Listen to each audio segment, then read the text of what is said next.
हा सांग ना, बरोबर सांगतेस शीतल, तू बरोबर सांगतेस, सांग, कंटिन्यू कर. 1957 ला लुफ नावाचा एक सायंटिस्ट होता ज्याने सांगितलं की व्हायरसेस हे पॅथोजेनिक आहेत आणि त्यांच्यामध्ये एक प्रकारचं न्यूक्लिक ऍसिड असतं, कारण त्यांचं जे कॅप्सिड असतं हेड मधलं ते साईजला छोटं असतं, म्हणून तर एक तर आयदर ते RNA किंवा DNA हे त्यांचं जेनेटिक मटेरियल म्हणून कंटेन करतात. करेक्ट आहे, करेक्ट, व्हेरी गुड. दिव्या, उरलेले सांग आता कॅरेक्टरिस्टिक. वापस त्यांच्याकडे एन्झायमॅटिक मशिनरी अब्सेंट असते म्हणून ते होस्ट सेल यूज करतात आणि अल्ट्रा मायक्रोस्कोपिक आहेत ते, जसं की आपण बघतो बॅक्टेरिया हे कंपाऊंड मायक्रोस्कोप खाली बघू शकतो किंवा त्याच्यापेक्षा जरी मायक्रोस्कोपिक असलं तर त्याला आपण ऑइल इमर्शन बघू शकतो, पण जे व्हायरसेस आहेत ते खूपच छोटे असल्यामुळे त्यांना आपल्याला इलेक्ट्रॉन मायक्रोस्कोप यूज करायला लागतं आणि जी फिल्टरेबल मेम्ब्रेन असते त्याच्यातून बॅक्टेरिया पास होत नाहीत, पण व्हायरसेस हे त्याच्या बॅक्टेरियापेक्षा कमी साईजचे असल्यामुळं पास होतात. Okay okay, stop stop stop. Divya, उरलेले सांग तू कॅरेक्टरिस्टिक्स व्हायरसेसचे. Tell me the ma'am characteristics. शीतलनी सगळेच कव्हर केले ना जवळपास. हा, तर तू काय काय सांगते मग?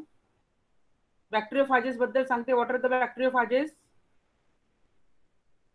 बॅक्टेरियोफाजेस म्हणजे काय? तिने कव्हर केलं म्हणजे तुझं संपलं का उत्तर? What are the bacteriophages? viruses which attack the bacteria, है ना? Bacteriophages are eater of bacteria. Those viruses infect the bacteria. They are called as bacteriophages. Okay, ne? Bacteriophages are what? They are eater of the bacteria. म्हणजे बॅक्टेरियाला जे infect करतात viruses त्यांना म्हणायचं बॅक्टेरियोफाजेस, हो ना? त्याचं स्ट्रक्चर आपण जे बघितले ते मी तुम्हाला आता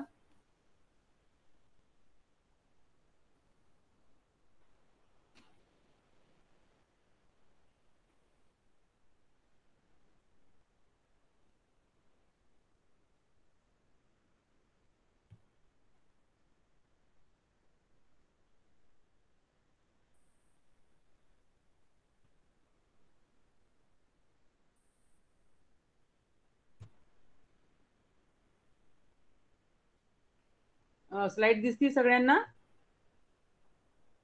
yes ma'am.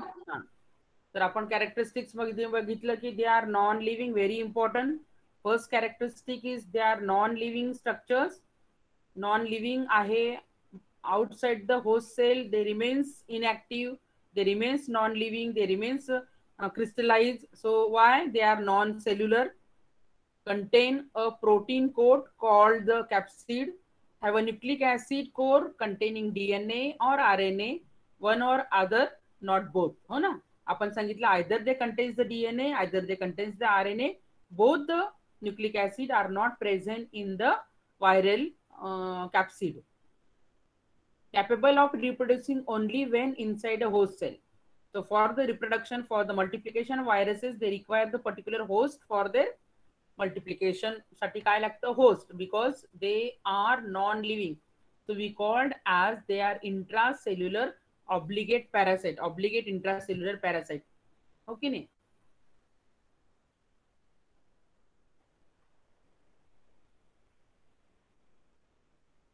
Some viruses are enclosed in and protective envelope. Some viruses may have spikes to help attach to the host cell. Yesterday we have discussed about the that is the structure of bacteriophages. The bacteriophages जे आपण study केलं काल, त्याचं काय म्हटलं आपण? Head is polyhedral. Below that there is a collar is there, and then tail attached to the collar. And long tail ला काय अटॅच आहे खाली? Spikes or the basal plate which contains the spikes or the pins. Okay, some viruses may have spikes to help attach to the cell, host cell. So what is the role of that spikes? It has the ability to attach, to adhere to the host cell. No. Most of the viruses are infect only specific host cell. They are very very specific for their host. It is very important characteristics. Okay नाही, हे सगळे important characteristics तुम्हाला सांगता आले पाहिजे. Important characteristics. आणि outside the host cell viruses are inactive. viruses causes many common illness or diseases, so we called as they are potential pathogen. हो की नाही, virulent आहेत. Some viruses may cause some cancers like leukemia. हे काल आपण structure बघितलं, structure and reproductive cycle.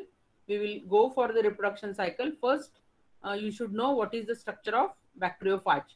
Yesterday we have studied detail about the bacteriophages. You can see the PPT. Uppermost part we call as a capsid. It is a head, and a capsid head. Inside the capsid there is a single stranded RNA or double stranded DNA.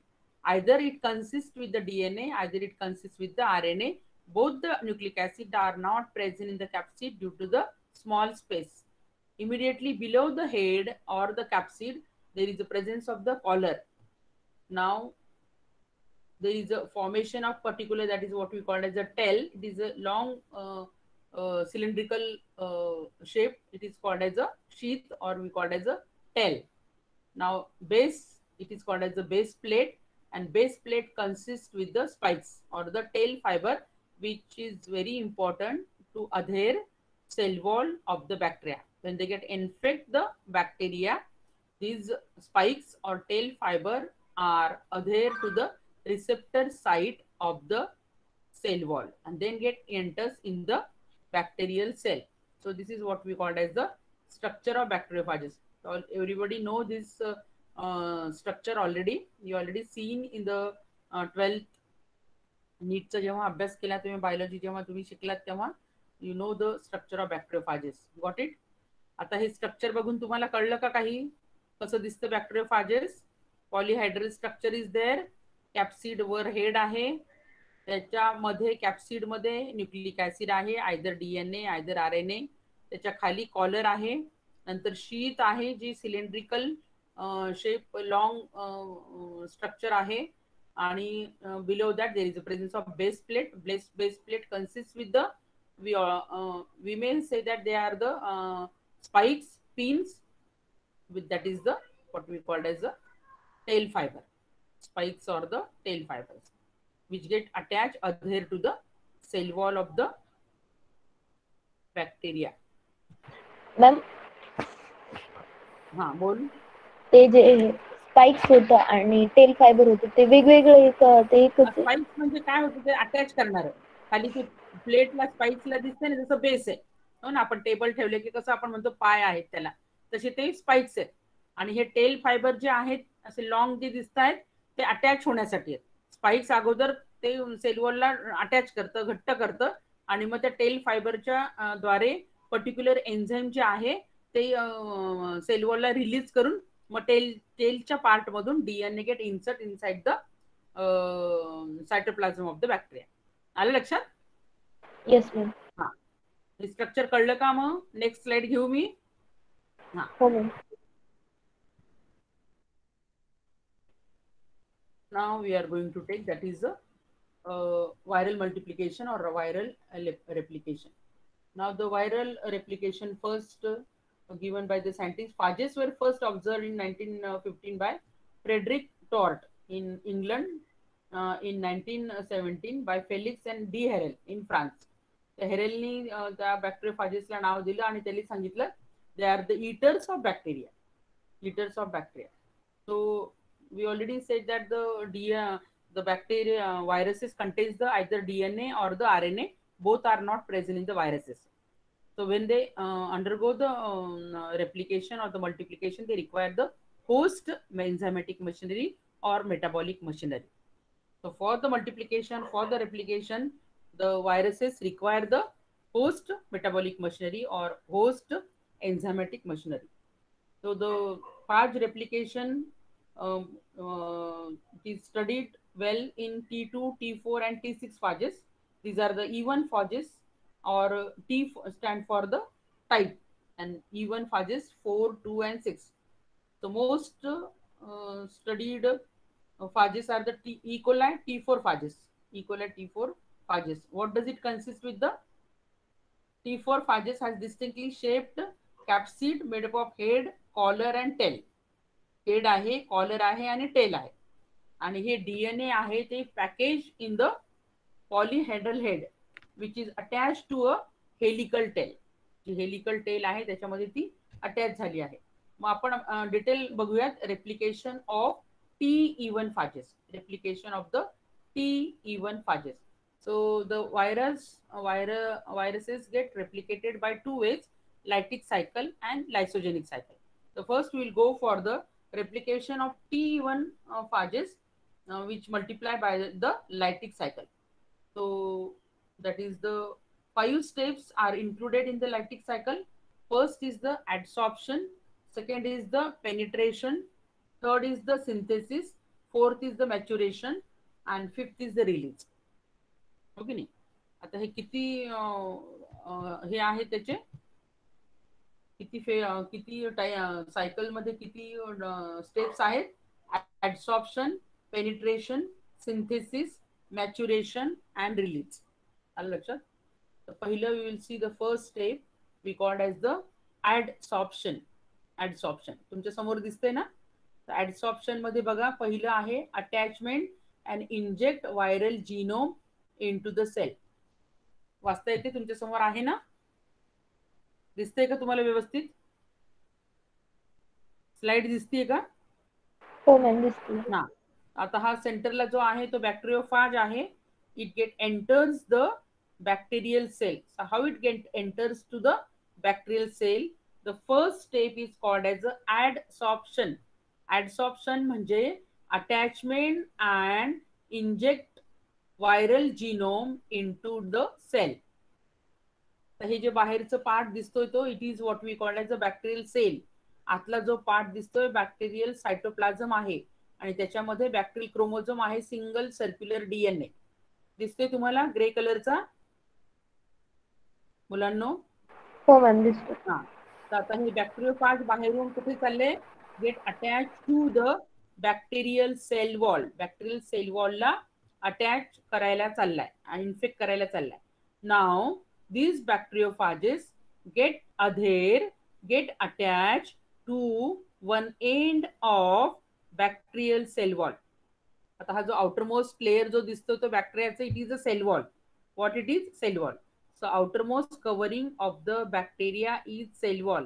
If the capsule is not present in the bacteria, the outermost covering of the bacterial cell is the cell wall. मग हा बॅक्टेरियोफाज जो आहे bacteriophage gets attached to the cell wall of viruses. The bacteriophage आहे तो bacteriophage gets attached to the one end of the cell wall of bacteria. आता हा कुठे पण अटॅच होत नाही बॅक्टेरियोफाज. Now with the help of the spike and the fibers, tail fibers, it get attached one end of the cell wall of the bacteria. Now one end means what? It is called as receptor site. Now that site where bacteriophage get attached, it is called as receptor site of the bacteria.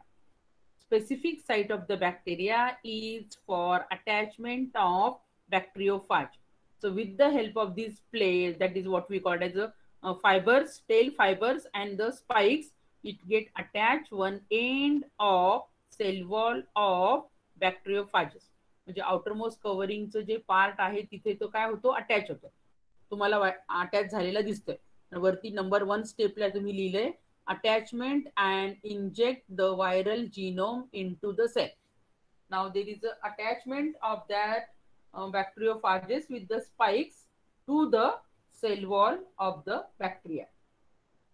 आलं लक्षात. मग आता हे attach झालं. नाव आता ज्या बॅक्टेरियामध्ये फ्लॅजेला किंवा पिलाय आहेत कधी कधी बॅक्टेरियोफाज त्याला अटॅच होतो. आता इथं सेल वॉलला बॅक्टेरियाला जर फ्लॅजेला नसेल तर bacteria virus bacteriophages get directly attach to the cell wall of bacteria. इथपर्यंत कळलं तुम्हाला. तर मग स्पाइकचा रोल कळला. स्पाइक किंवा what we called as a spike किंवा टेल फायबर्स कुठे अटॅच झाले. One end of cell wall of bacteria. हे बॅक्टेरियाचं स्ट्रक्चर आहे. हे तुम्हाला ग्रे कलरचं गोल दिसते ना हे बॅक्टेरियाचं स्ट्रक्चर आहे. आउटर मोस्ट कव्हरिंग जे आहे ते सेल वॉल आहे. आता हा इथे अटॅच झाला, कोण? बॅक्टेरियोफाज. तो bacteriophage is attach to the one end. तर वन एंड म्हणजे काय म्हणतोय आपण त्याला? Receptor site. उद्या मला सांगता आलं पाहिजे, फक्त ऐकून गोळ्यासारखं बसू नका. You should remember all these things. So you have to remember all these things. So these bacteriophages attach receptor site of the bacteria. इथपर्यंत कळलं तुम्हाला? आता अटॅच फक्त होऊन तो थांबत नाही. नाव दीज टेल फायबर्स जे आहेत, the tail fibres what we called as the has a enzyme. Tail fibre मध्ये काय आहे? एन्झाईम्स आहे. त्या एन्झाईम्सला म्हणायचं लायसोझाईम. कशामध्ये आहे? बॅक्टेरियोफाजच्या टेल मध्ये एन्झाईम आहे. त्या एन्झाईमचं नाव आहे लायसोझाईम. काय नाव आहे? लायसोझाईम. Now what is the meaning of lysozyme? Zyme means enzyme and the lyso means lysis, which bring about lysis of the cell wall. So always remember that whenever you heard the name of lysozyme, it shows that it bring about the lysis of the cell wall. तर लायसोझाईमचं नेहमीसाठी role काय आहे? Bring about the lysis of the cell wall. So lysozyme bring about the lysis of the cell wall. मग हे कशामध्ये आहे? It is present in the fibres of बॅक्टेरियोफाजेस.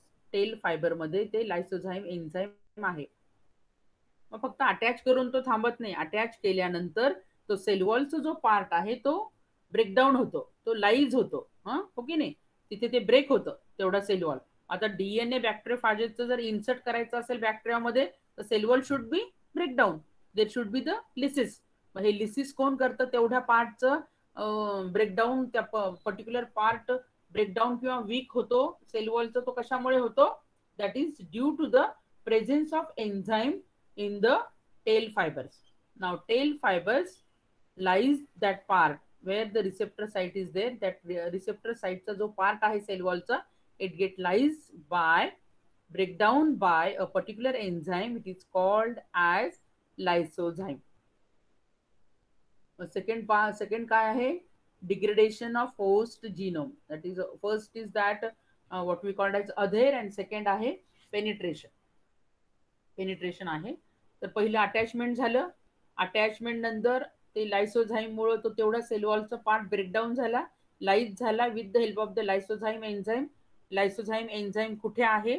लायसोझाईम enzyme आहे tail फायबरच्या, बॅक्टेरियोफाजच्या टेल फायबरमध्ये. मग त्यांनी तेवढा तो पार्ट कट केला. Now there will be a hole or we called as a lysis part. It the cell wall become weakens. है ना? वीक झाला किंवा तिथे ब्रेकडाऊन झाला. Now, whatever the part get breakdown with the help of the lysozyme, from that part there will be the entry of or the insertion of viral DNA into the cytoplasm of bacteria. आता हे bacteria दिसतोय तुम्हाला. आता बॅक्टेरियामध्ये already काय आहे? Cytoplasm मध्ये innermost cover और innermost part of the bacteria is called as cytoplasm. तर ह्या सायटोप्लाझम मध्ये काय आहे? bacterial chromosome. It is a single circular double helical twisted structure of DNA is nothing but the bacterial chromosome. तर already त्या बॅक्टेरियामध्ये काय आहे? बॅक्टेरियल क्रोमोझोम आहे. आता हा बॅक्टेरियल क्रोमोझोम ऑलरेडी सायटोप्लाझम मध्ये आहे बॅक्टेरियाच्या. आता बॅक्टेरियोफाजचा डीएनए हेड मधून कुठून येतोय? टेल मध्ये येतोय. टेल मधून कुठे इन्सर्ट झाला? तो सायटोप्लाझम मध्ये. Now from the bacteriophages DNA get penetrated. पेनिट्रेटेडचा अर्थ काय होतो? पेनिट्रेशनचा इन्सर्शन. इट गेट एंटर्स, है ना? पेनिट्रेट होतो म्हणजे एंटर होतो सायटोप्लाझम मध्ये. So viral genome you already written here. That is this is the host cell and this is the viral genome. So viral genome transfer from head, that is the capsid, to the tail, and through the tail it get enters inside the cytoplasm of bacteria. आले इथपर्यंत लक्षात? Now next is the synthesis. Next is the synthesis. Now once the viral genome come inside the cytoplasm of bacteria, the degradation of the host genome. There will be the viral genome and the host genome undergo the degradation. But what happen?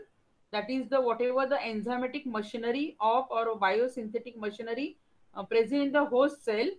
Now, once the phage enters, DNA enters the host cell, phage genes takes the control of the host cell. है ना? phage gene काय करतात? Takes the control of the host cell's metabolic machinery. आता हे काय झालं? हे आतमध्ये आल्यानंतर there will be the hydrolysis of the nucleic acid. Hydrolysis of nucleic acid होतं म्हणजे degradation of host genome. Degradation of host genome. Whatever the enzymatic machinery, biosynthetic machinery of the bacteria is there, they get controlled by the viral genome. Viral genome च्या द्वारे bacterial enzymatic machinery किंवा metabolic machinery control होते. आलं लक्षात? Now the degradation of the host genome आणि viral जीनोमचं इथे degradation होऊन ते take charge of the biosynthetic machinery of the host metabolic मशिनरीच्या द्वारे degradation of the host genome. Now replication of viral genome and synthesis of viral protein. Now this step, with the help of enzymatic machinery or metabolic machinery of host cell or the bacterial cell, they start producing their own component. म्हणजे viral जे component आहे होस्टचं enzymatic machinery वापरून बनवायला सुरुवात करतात. काय करतात ते? अगोदर एन्झायमॅटिक मशिनरी जी आहे होस्ट सेलची, बॅक्टेरियल सेलची, they are start to produce the capsid. सगळ्यात अगोदर कॅप्सिड तयार केलं, कॅप्सिड मध्ये डीएनए जाऊन बसला, मग टेल तयार केलं, मग फायबर तयार केले आणि मग स्पाइक तयार केले. आलं लक्षात? मग थर्ड स्टेपला तुम्हाला दिसतंय replication of viral genome and synthesis of viral protein. Synthesis of viral protein कसं होतं? मग DNA becomes mRNA and mRNA start to producing the protein, capsid protein, and then there is a formation of head. Head एकदा तयार झालं की त्याच्यामध्ये काय जाऊन बसेल? DNA. There is insertion of DNA inside the capsid. Now there will be what the different parts are produced in the cytoplasm of the host cell. Bacterial सेलच्या cytoplasm मध्ये हे सगळे डिफरंट पार्ट तयार होतात, कंपोनंट तयार होतात.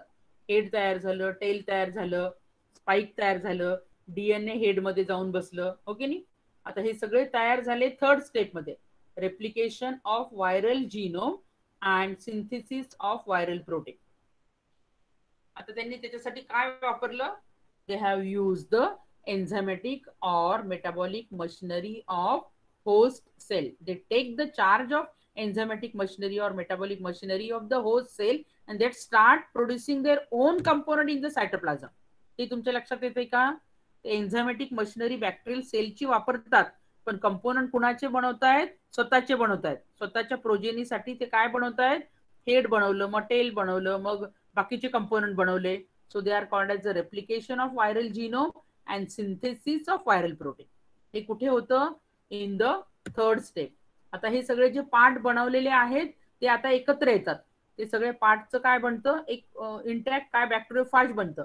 मग त्याला काय म्हणायचं? फोर्थ स्टेप मध्ये असेंब्ली अँड रिलीज. असेंब्ली तयार होते है ना, एकाला दुसरा पार्ट, तिसऱ्याला तिसरा पार्ट, आपण काय म्हणतो? असेंब्ली. ते एकत्र येणे, जॉईनिंग करणं. मग हेड अगोदर, मग टेल तयार होतं, मग टेल हेड जे आहे ते टेलला जाऊन बसतं, मग कॉलर हेडच्या खाली येतं, मग टेल येतं, मग टेलच्या खाली स्पाइक येतात, बेसल प्लेट येतं, पिन्स येतात किंवा स्पाइक्स येतात. Now there will be called as assembly. Now these parts are made in which step? Third step. It is called as replication of viral genome and synthesis of viral protein. Okay, DNA to mRNA, mRNA to protein, protein to capsid, capsomer, आणि मग त्याचं head तयार होतं. Head मध्ये DNA जाऊन बसतो, मग tail बनतात, स्पाइक बनतात, कॉलर बनतात, बेसल प्लेट बनतात. थर्ड स्टेपला all component of the viruses get made, prepared, and whatever the different parts are there, they get joined to one another. It is called as assembly and release. Now once they get assembled means they get integrated, है ना, matured झाले, ते synthesis झालं आणि त्याचं maturation झालं. Maturation होणं म्हणजे काय झालं? Now there is a formation of the assembled in the host cell cytoplasm from newly synthesized capsid proteins. Then the viral double-stranded DNA molecule is packed into each head. At the same time, phage tails are assembled from newly formed base plates, sheaths, and collars. When the head is properly packed with DNA, each head is attached to a tail. Only after heads and tails are attached are the tail fibers added to form mature infective phages. सगळ्यात शेवटी काय add होतात? Tail fibres. आणि हे काय तयार झालं मग? मॅच्युअर्ड फाज असेंब्ली तयार झाली. तुम्हाला दिसते ना फोर्थ स्टेपवर, हे पण खूप सारे फाजेस तयार झाले, मॅच्युअर्ड फाज तयार झाले. आता हे सायटोप्लाझम मध्ये सगळे मॅच्युअर्ड फाज तयार झाले, ते तिथेच राहणार आहेत का? नाही. Now they bring about the lysis of bacterial cell. Lysis of bacterial cell burst करतात, सेलला डिसइंटिग्रेट करतात, डिग्रेड करतात, हो ना. देर विल बी लिसिस, हो ना, लिसिस होतं त्याचं, डिसइंटिग्रेट होतं किंवा what we called as a degradation. once there is a infection is there will be degradation of the destroy the bacteria they infect. Lies होतं आणि बॅक्टेरिया डिस्ट्रॉय होतं. मग आता बॅक्टेरियोफाज असेंबल झाले, आता त्याला रिलीज व्हायचंय. रिलीज म्हणजे बाहेर पडायचंय. मग काय करतं? परत टेल फायबर मधले जे लायसोझाईम आहे, it get breaks the cell wall. एका ठिकाणी परत ते ब्रेक करतात सेल वॉलचं आणि त्याच्या बाहेरून बाहेर येतात बॅक्टेरियोफाजेस. आणि नंतर death of the host cell होतं, म्हणजे सेल डेथ होतं. लायटिक सायकल है ना. वायरुलंट फाज आहे. Virulent is what we called as a virulence, म्हणजे पॅथोजेनिक आहे, डेंजर आहे. Will bring about the lysis of the bacterial cell. बॅक्टेरियलचं सेल मग death of the host cell. इथे होस्ट सेल कोण आहे? बॅक्टेरियल सेल आहे. It undergo the death of the host cell and there is a release of assembled bacteriophages, matured bacteriophages outside the cell wall. मग cell वॉलच्या बाहेर येताना तिथे पण ते लाईज होतं लायसोझाईमनी आणि bring about the lysis of the bacterial cell wall. Bacterial cell तिथे लाईज होतं, डिस्ट्रॉय होतं and death of the host cell occurred and there is a new viruses. दिसते तुम्हाला फिफ्थ स्टेज मध्ये मुलांनो? दिसते का? तुमच्या समोर आहे ना? होय. हा, तर बघा, मग पहिलं काय होतं? अटॅचमेंट. दुसरं डिग्रेडेशन म्हणजेच penetration. Degradation of the host genome तयार होतो सायटोप्लाझम मध्ये. मग त्याचे प्रत्येक कंपोनंट तयार होतात थर्ड स्टेप मध्ये. मग ते थर्ड स्टेप मध्ये सगळे कंपोनंट तयार झाल्यानंतर जॉईनिंग होतं. जॉईनिंग म्हणजे असेंबल्ड होतं. असेंबल्ड म्हणजे सगळे एकत्र कंपोनंट एकाला एक जोडतात, त्याला म्हणायचं असेंबल. आणि रिलीज. रिलीज म्हणजे बाहेर येणं. मग बाहेर येताना ती जे सेल वॉलचा पार्ट आहे तो परत लाईज होतं. म्हणजे त्या स्टेपमध्ये, शेवटच्या फोर्थ स्टेजमध्ये bacterial cell undergo the lysis. मग हे लिसिस कोण करतं? बॅक्टेरियोफाज करतं. And there will death of the host cell आणि न्यू व्हायरस बाहेर येतो. This is called as a lytic cycle. This lytic cycle is very very dangerous or pathogenic for bacterial cell where lysis of the bacteria is occurred. Bacterial सेलचं lysis होतं, destroy होतो आणि cell मरतो, है ना. Cell get lysed. So the phages are called as virulent phages. Virulent म्हणजे काय? Pathogenic, है ना. ते हानिकारक आहे, पॅथोजेनिक आहे. कुणासाठी? बॅक्टेरियल सेलसाठी. जिथे लिसिस होतं सेलचं, म्हणून त्या फाजेसला म्हणायचं वायरुलंट फाजेस. आता हा जो वेळ लागतो ऍडसॉर्प्शन पासून तर रिलीज पर्यंत, त्या वेळेला किंवा त्या टाइमला म्हणायचं burst time. burst time, where is the bacterial cell undergoes the bursting. So it is called as a burst time. Now near about it requires 20 to 40 minutes. वेगवेगळ्या फाजेस मध्ये वेगवेगळा टाइम आहे. It requires 20 to 40 minutes. आणि मग हे विरियॉन्स बाहेर आल्यानंतर आता जे नवीन बॅक्टेरिया आहेत त्याला इन्फेक्ट करायला तयार होतात आणि सेम सायकल परत रिपीट होते. 5 स्टेप. आलं लक्षात? आता हे बॅक्टेरियोफाजेस जे बाहेर आले त्याला काय म्हणायचं? Virion. Or it is called as the virulent phages. Virulent, pathogenic आहेत, डेंजर आहेत. तर नेक्स्ट बॅक्टेरियाला ते इन्फेक्ट करतात आणि ती सायकल परत रिपीट होते. 5 स्टेप परत रिपीट होतात, हो की नाही. अगोदर पहिली स्टेप आहे अटॅचमेंट, मग पेनिट्रेशन, तिथे डिग्रेडेशन होतं, मग रेप्लिकेशन म्हणजे तिथे सिंथेसिस होतं, मग असेंबल होतं म्हणजे मॅच्युरेशन होतं आणि रिलीज होतं. आणि फिफ्थ स्टेपला new viruses again ready to infect the next bacterial cell. आलं लक्षात? This is the 5 step cycle which is called as a lytic cycle through which the virus get multiplied. The virus multiplication मधली ही एक cycle आहे lytic cycle. So near about in phages such as T4 phages, near about 50 to 200 new phages were released one infected bacterium. एका बॅक्टेरियमला त्यांनी फाजेसला infect केल्यानंतर 20 to 200 new bacteriophages तयार होतात. They are again ready to infect the next bacterium. So this is what we called as a lytic cycle. मग virus multiplication कसं होतं हे कळलं का तुम्हाला? In this way there will be the virus multiplication. हो ना, म्हणजे इथं फाजेसला काय म्हटलं गेलं लायटिक सायकलमध्ये? व्हायरुलंट फाजेस, विरियॉन्स, which has the ability to bring about the lysis of bacteria. बॅक्टेरियाचं लिसिस होतं, बॅक्टेरियाचं डेथ होतं, लाईज होतं, बॅक्टेरिया डेथ होतं त्याचं. आलं लक्षात? What we called as a lytic cycle. तर लायसोजेनिक सायकल याच्यापेक्षा थोडी वेगळी आहे, ज्याच्यामध्ये लिसिस होत नाही. So what is that cycle and how the viruses get multiplied in that lysogenic cycle, we will see it tomorrow. Now this cycle is quite you may तुम्हाला थोडे अवघड वाटेल, पण read at home, see the structure.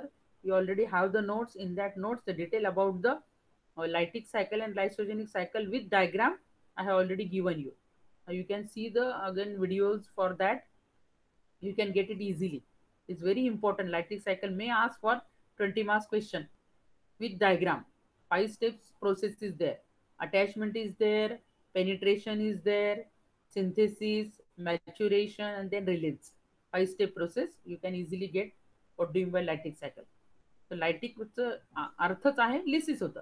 बॅक्टेरियाचं lysis होतं म्हणजे bacteria destroy होतो, death of the host cell, मरतो bacteria. त्याला दिस इज अ व्हायरुलंट. तर phages is called as a virulent phages. Pathogenic आहे बॅक्टेरियासाठी. This we called as a lytic cycle. इथपर्यंत तुम्हाला कळलं का?